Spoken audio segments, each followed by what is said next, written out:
Hello everyone, कैसे हैं आप सब। वंदना टेरेस गार्डन में आप सभी का बहुत बहुत स्वागत है।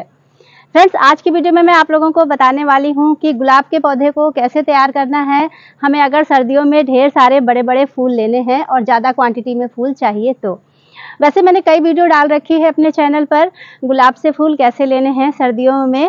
क्योंकि अभी तक हम गर्मियों में जो फूल ले रहे थे उसमें फूलों का साइज़ छोटा था। अब सर्दियां आने वाली हैं तो सर्दियों में गुलाबों के फूलों का साइज़ जो है काफ़ी बड़ा हो जाता है। तो आज की वीडियो में मैं आप लोगों को वही बताने वाली हूँ कि हमें अपने गुलाब के पौधे को किस तरह से तैयार करना है। बहुत सारे कमेंट्स आए हुए थे मेरे पास कि गुलाब के पौधे पर हमारे फूल नहीं आ रहे हैं। तो आज की वीडियो अगर आप देखेंगे तो आप के गुलाब पर भी ढेर सारे फूल आने वाले हैं।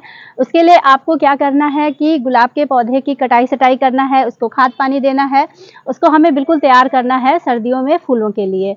तो जो मैं काम करूँगी अपने गुलाब के साथ वही काम अगर आप भी करोगे तो आपके पौधे पर भी खूब ढेर सारे फूल आएंगे। और गुलाब के पौधे का अभी ये बहुत ही अच्छा टाइम है। इस पूरे अक्टूबर में अगर आप अपने गुलाब के पौधे को तैयार कर लेते हैं तो आपको ढेर सारी फ्लावरिंग मिलने वाली है अक्टूबर के लास्ट तक। और नवंबर में आपको ढेर सारे फूल मिलेंगे क्योंकि फिर दिसंबर आएगा और उसके बाद फिर दिसंबर में फिर जो है धीमे हो जाते हैं गुलाब, क्योंकि ज़्यादा ठंड पड़ने लगती है तो फिर गुलाब फिर थोड़ा सा रेस्ट लेने लगते हैं। उसके बाद फिर जनवरी फरवरी में फिर से फ्लावरिंग अच्छे से होने लगती है। तो अभी अगर आप कर लेते हैं ये काम तो अक्टूबर के लास्ट तक आपको फ्लावरिंग बहुत ही बढ़िया मिलने वाली है। तो चलिए वीडियो शुरू करते हैं।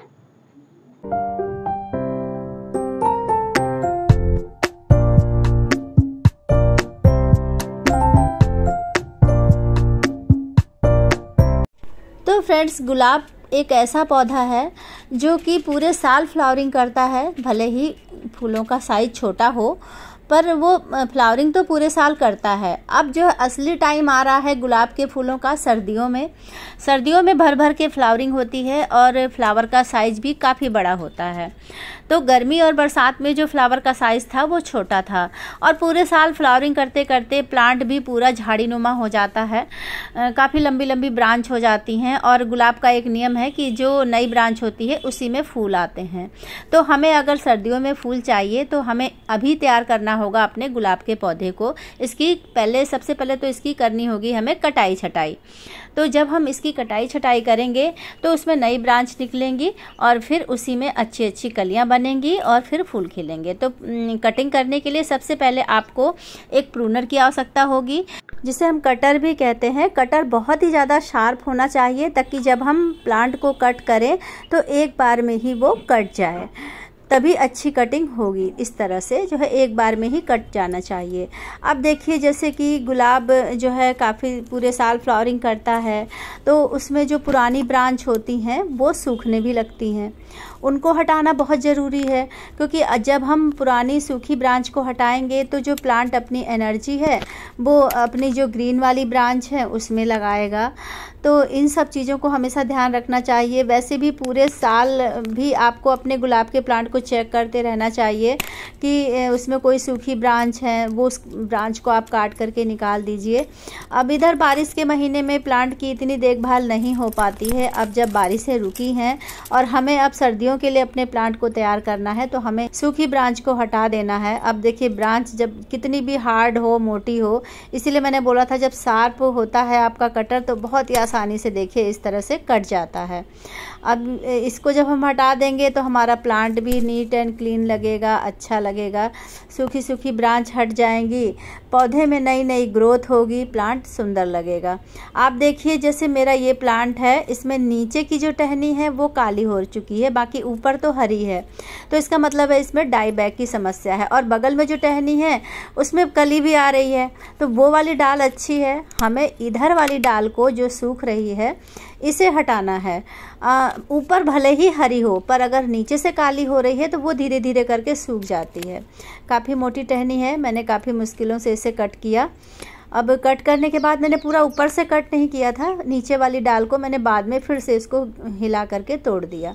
तो इस तरह से हमें बिल्कुल ही हटा देना है। अब आप देखिए, जैसे कि इस वाली ब्रांच में फूल भी खिले हुए हैं, कली भी आ रही है।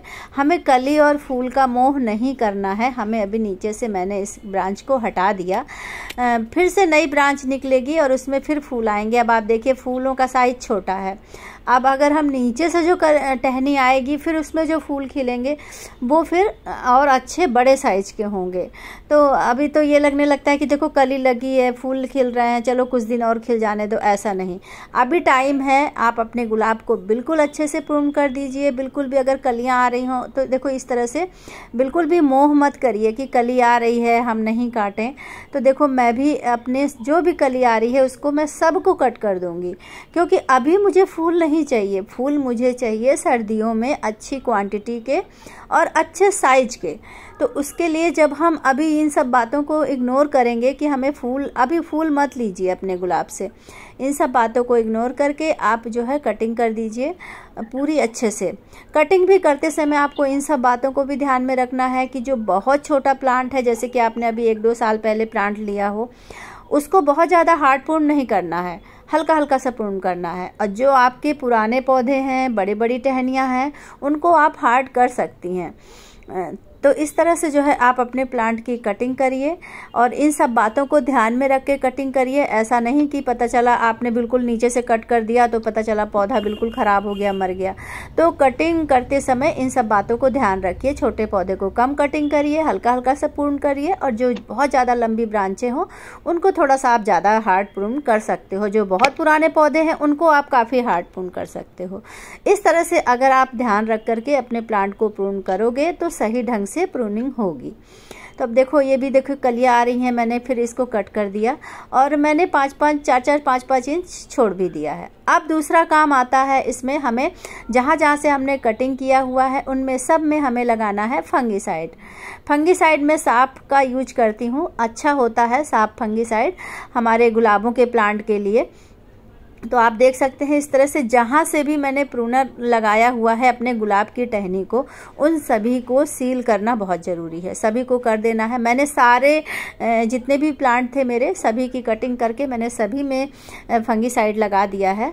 और अब ये जो 1-2 प्लांट बचे हैं इनमें भी लगा देती हूँ, आप लोगों के साथ भी शेयर कर रही हूँ। इस तरह से आपको भी करना है। कटिंग करने के बाद फंगीसाइड को हमें हल्का सा गीला करके लगा देना है। उसके बाद हमें करना है अपने प्लांट की गुड़ाई, खूब अच्छे से गुड़ाई कर देना है। और आप चाहें तो इसको पहले, मिट्टी अगर सूखी है तो अच्छी बात है, और अगर मिट्टी गीली है तो आप गुड़ाई करके एक दिन उसको धूप में सुखा भी सकती हैं।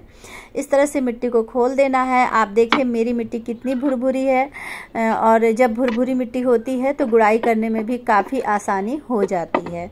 तो इस तरह से जो है गुड़ाई कर देना है। गुड़ाई करने के बाद अब हम इसमें फर्टिलाइज़र डालेंगे ताकि गुलाबों को अच्छा सा खाना मिले, ताकि सर्दियों में ढेर सारी फ्लावरिंग हो। तो देखिए मैंने ये 2 गमले के हिसाब से लिया हुआ है।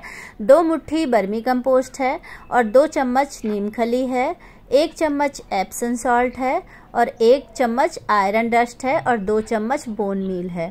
तो ये 2 गमले के हिसाब से है। अगर आप 1 गमले में बनाते हो तो इसका आधा कर सकते हो, या फिर ज़्यादा लेते हो तो आप इसी का डबल कर सकते हो। साथ में मैं इसमें डालूंगी ये DAP है। DAP डालने का एक तरीका ये होता है कि आपका जितना बड़ा गमला हो उतने ही दाने लेने होते हैं। तो मेरा 10 इंच का गमला है तो मैं 10 दाने लूँगी 1 गमले के हिसाब से। तो मैंने 20 दाने ले लिए हैं DAP के 2 गमले के हिसाब से। इनको अच्छे से मिक्स कर लेना है। मिक्स करने के बाद ये एक बहुत ही बढ़िया फर्टिलाइज़र तैयार हुआ है हमारे गुलाब के पौधे के लिए, जो कि अब 1 महीने तक कोई भी खाद डालने की ज़रूरत नहीं पड़ेगी।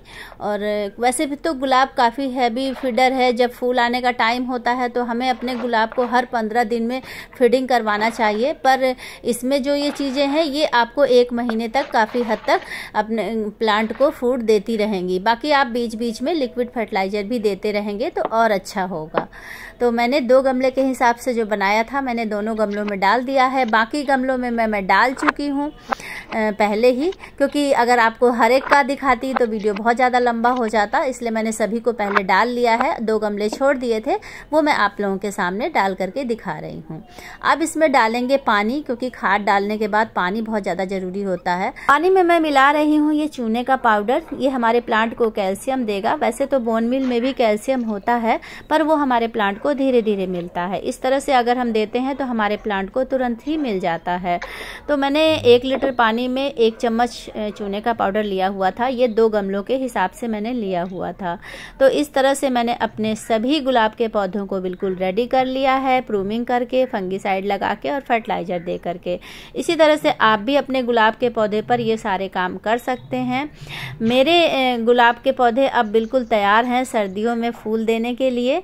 इस तरह से जब हम काम करते हैं अपने गुलाब पर तो सर्दियों में ढेर सारे फूल आएंगे। और 15 दिन के बाद इसमें मैं आप लोगों को अपडेट भी दिखा दूंगी शॉर्ट वीडियो में कि खूब सारी ब्रांच आएंगी और फिर 15-20 दिन के बाद इसमें कलियां बनना भी शुरू हो जाएंगी। तो फ्रेंड्स, वीडियो पसंद आई हो तो वीडियो को लाइक, शेयर और कमेंट जरूर करिएगा। तो मिलते हूँ नेक्स्ट वीडियो में।